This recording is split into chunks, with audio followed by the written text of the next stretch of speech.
I know this video is going to be a little bit different than what I usually post or that I'm usually going to post here on this channel, but it is something that I got inspired to do because of a YouTuber. And I know the feeling with subscribers either buy what it is that you're talking about or reviewing or give you feedback on it or leaving a comment letting you know that a review or something like that helped them in their decision making, purchasing the device or purchasing the accessory, whatever it happens to be. And I feel like the dude that made the video really did make it easy for anyone to follow along. So this is a video of me making my workbench. First, I want to give a shout out to Spenceley Design Co. for the idea and overall making this a super easy process to follow along and putting these plans up online for free. This is the video of me building the workbench that he put up, made it so that anybody that's trying to get started in working with wood is able to do with like minimal tools and stuff. I did have to put in quite a bit of money, but I mean, it worked out in the end. This cut right here was so difficult. I struggled trying to like reach over. I was like a little winded afterwards, trying to hold the saw and walk it across the whole width of the board. That was pretty challenging. That was the hardest cut though. I haven't cut wood before either, and or I haven't made anything out of wood like this before.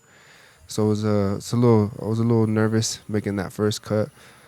But as you can see, after that one, all these other, just not having to reach over that much made it significantly easier, and I was able to make these rip cuts pretty easy.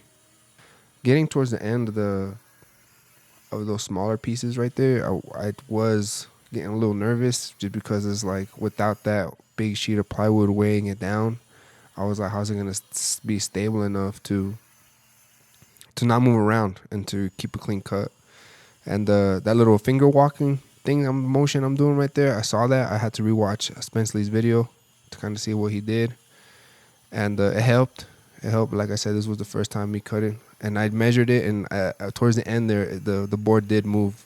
Didn't come out perfect, but it was good enough. I shot a little bit of vacuuming because he does say that dust collection does become a thing, and it does become a thing. The little 3-gallon bag I had in my shop bag got filled up just from making this one workbench. And then here we got these crosscuts I was making, and y'all just saw me measure out that crosscut size, and I did good on this one, on that little setup, because that's something you got to pay attention to, and you guys will see here in these coming up cuts that I'm doing right here. So right there, I got stuck, and I was like, what the heck, what's going on? Then I kept having issues on these cuts, like right there again, it got stuck. I'm like, what's happening? And then it happened again right here, and I'm like, what the is hitting the floor? Fool? I'm like, what? Why is it doing that? And I was just like, forgot to adjust it. So that's something you gotta check, double check, triple check. In my next project, I know for sure that's something I gotta triple check. Like I said, this is the first thing I've made out of wood. Then right here, I did get really nervous as well, because I was just like, damn, how am I supposed to cut the piece off of this tiny ass piece? I can't even hold it down, brace it right. But I mean, it was pretty easy. That rip cut guide makes it real easy. And again, I forgot to adjust the depth to make up for that the rip cut Craig guide thing. And then I just had to adjust it and rerun it. But that rip cut guide from Craig really does help out a lot. In Spenceley's video, it does show him. I know he said he was gonna do everything off the floor, but he did do like a part off one of his benches, which was for the pocket holes and also to clamp them. Making the holes was easy. I was able to do that on top of the trunk of my car, but clamping these down onto like a surface, that I did have to go into my dad's garage. I did all this in my dad's driveway. I don't have a driveway. I live in an apartment. I don't have the space for that, so I just kind of did this on my dad's driveway. But technically, you can do it anywhere. So I used this table to clamp down the legs, and then just kept making these pocket holes on the back on the trunk of my car. And I was measuring the holes out.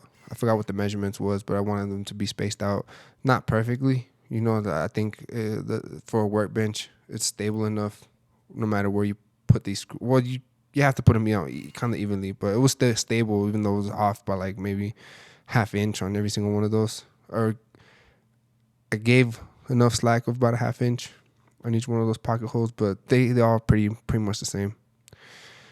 Here I was just measuring out, trying to space the boards out evenly before I screwed them in. These clamps I got for a deal. I only have like 6 clamps, just getting started. I think I paid 120. They had smaller ones, the same brand, but they were way more expensive than these. I think these were on sale, and I figured I could use the extra length for a future project that I'm doing. So I'll just grab these ones. And then here, later on, I did have a issue with the size of the top part, and I think it's because I went from left to right instead of doing the edges first and then the middle. But I just went from the farthest left, moving towards the right side, and it ended up making one of the middle boards kind of like bend a little bit, so the top part of the thing wasn't lining up right. As you guys can see, I was kind of trying to line it up, but I was like, this doesn't have to be perfect. This is just, my first workbench, trying to get an idea. Once I have the bench and I don't have to work off the floor, it'll make things a lot easier in the future for whatever I gotta make. I was just rough cutting it out, that top part, trying to make it fit as accurate as possible, but it wasn't like perfectly square. My dad kind of was watching me the whole time. He didn't really help, or he didn't help at all, but he was just kind of like watching, and y'all saw him tapping the side of it, trying to line it up. I didn't even notice that while I was making this, but in the video I saw. And right here, I'm just kind of spacing it out, trying to get it all right. I guess I can fast forward this part or cut this part out. It's just making me make that tabletop or the top part of the shelf. Clamping down everything does help.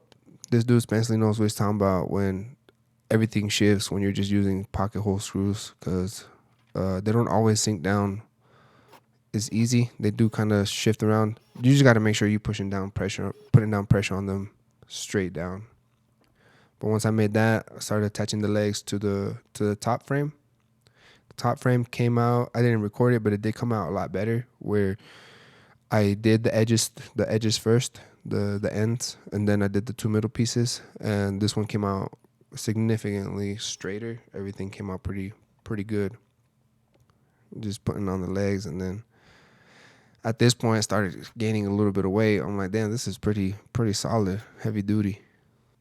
And for the shelf here, I was measuring out. I wanted my toolbox.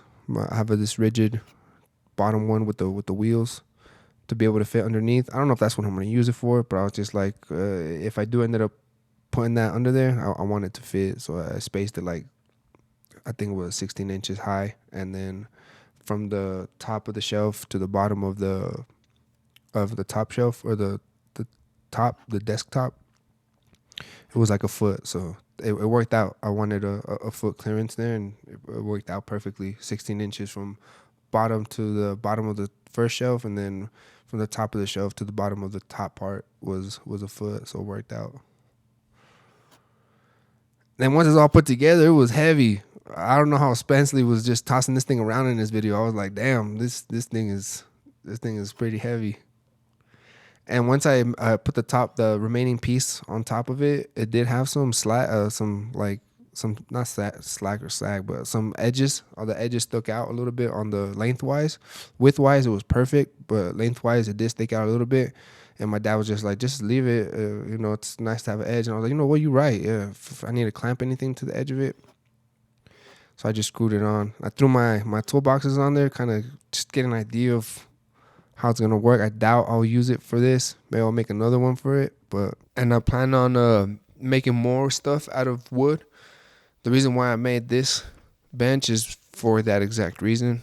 I plan on creating other things, and I want to be able to make furniture for my home, because some things you want a certain way, but it's really hard to find it.